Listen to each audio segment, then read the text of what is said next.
السلام علیکم ناظرین، میں ہوں آپ کا میزبان محمد نواز احمد بھٹی۔ آج ہمارے ساتھ موجود ہیں دو بہترین اساتذہ اکرام، جناب غلام مرتضیٰ صاحب اور جناب زاہد اقبال صاحب، جو کہ ہمارے شو میں پہلے بھی آ چکے ہیں۔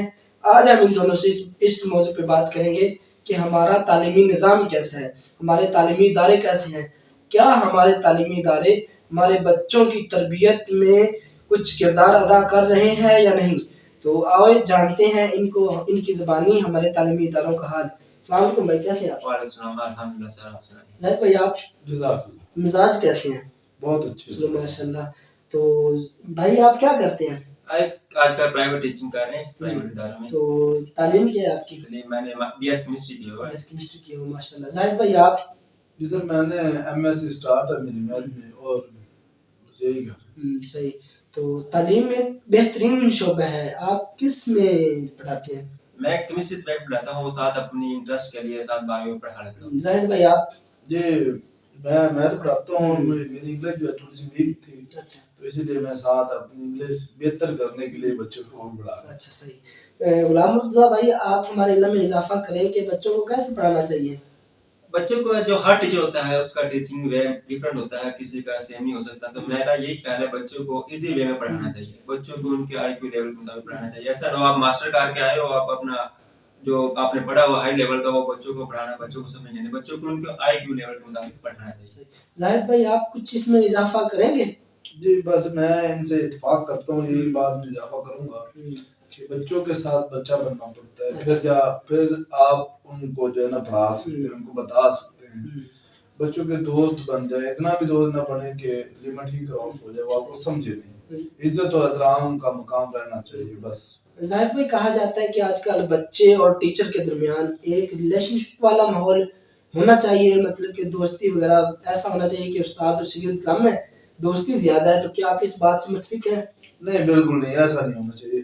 اس میں جب آپ جاتے ہیں نماز بھائی تو پھر رسپیکٹ ختم ہو جاتی ہے، اور کوئی رسپیکٹ بھی نہیں ہوتی ہے۔ میں پڑھاتا رہا ہوں تو بچے کے ساتھ اگر تھوڑا سا فرینک ہو جائیں تو صبح بچے سبق یاد کر کے نہیں آتے، ہوم ورک کر کے نہیں آتے، تو پھر انہی مسائل کی وجہ سے پھر ہمیں بہت جو ہے نا مسائل کا سامنا کرنا پڑتا ہے، ایفرٹ زیادہ کرنی پڑتی ہے۔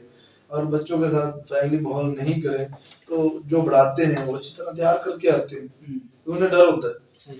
غلام مرتضیٰ بھائی، آپ ہمیں بتائیں کہ لوگ تعلیمی اداروں میں سے سرکاری اداروں کی بجائے پرائیویٹ اداروں کا رخ کیوں کرتے ہیں؟ یہ بہت بہترین کوشچن ہے۔ تو میں بھی یہی پوچھنا چاہ رہا تھا کہ جو پرائیویٹ ادارے ہیں وہ ٹیچنگ جو سرکاری، اس میں بیسٹ جو ڈفرنس میرے خیال میں وہ یہی ہے کہ جو پرائیویٹ میں ہوتا ہے وہ ریگولرٹی ہوتا ہے، بچے ریگولر آتے ہیں اور ان کا ٹیسٹ سسٹم بہت اچھا ہوتا ہے، پیپر ٹیسٹ سسٹم بہت اچھا ہوتا ہے، بچے اچھے مارکس لے جاتے ہیں۔ اچھا، آپ کے خیال میں کیا یہ صحیح ہے؟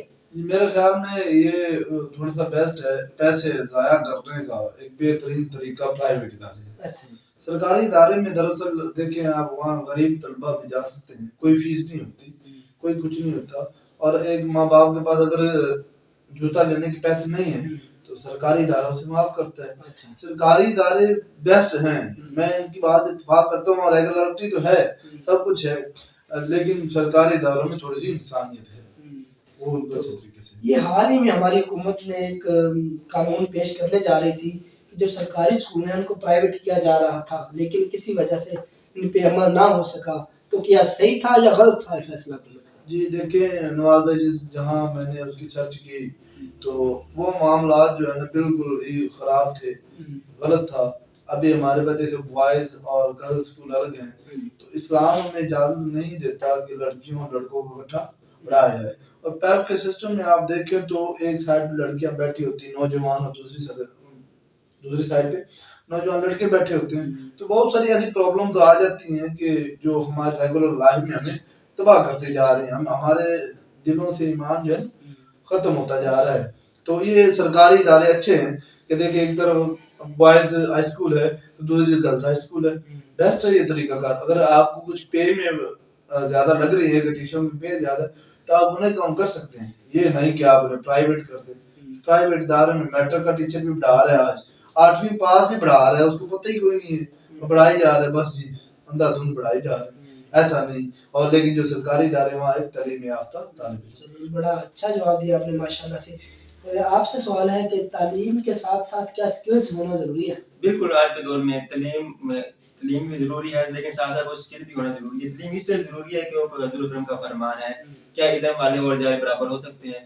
تو علم اور جاہل کے لیے صرف اپنے آپ کو علم رکھنے کے لیے جاہل نہ بننے کے لیے تو علم ضروری ہے. اور یہ ضروری نہیں کہ جو آپ کی تعلیم ہے وہ آپ کو ایک نوکری دے, لیکن جو آپ کا ہنر ہوگا اسکل ہوگا وہ آپ کو ارننگ سکھائے گا.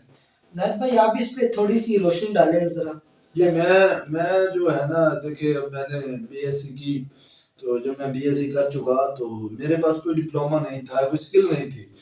تو ابھی میرے ساتھ ایک لڑکا تھا زاہد, تو اس کے پاس ایک میڈیکل کی اسکل تھی جو جاب آئی ریسکیو میں, تو اس نے اپلائی کیا اور اس کے پاس میڈیکل کی جو ڈسپینسر کا کورس تھا جب اس نے دیا تو وہ لگ گیا اور میں نے کیا تو میں چلا گیا. تو وجہ یہ تھی کہ اسکل کی اسکل ضروری ہے. تو یہ نہ ہو کہ آپ صرف پڑھتے رہیں, ماسٹر کر جائیں یا فل کر جائیں اور آپ کے پاس اسکل نہیں ہو. اسکل ہونی ضروری ہے, کہیں بھی فیلڈ میں آپ کو کام دیتی ہے. میڈیکل فیلڈ میں کمپیوٹر والی جو ہے آپ کی ٹائپنگ اسپیڈ بڑھتی ہے, آپ کہیں بھی اپنی ضروریات زندگی پوری کر سکتے ہیں. تو یہ ضروری ہوتی ہیں, اسکلز بہت ضروری ہے. جی ناظرین دیکھا آپ نے اسکلز زیادہ ضروری ہے.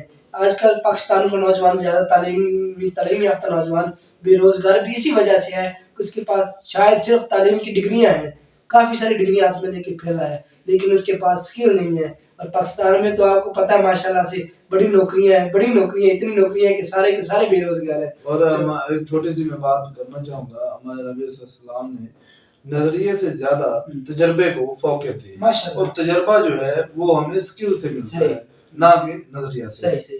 تو آپ سے سوال ہے میرا کہ تعلیمی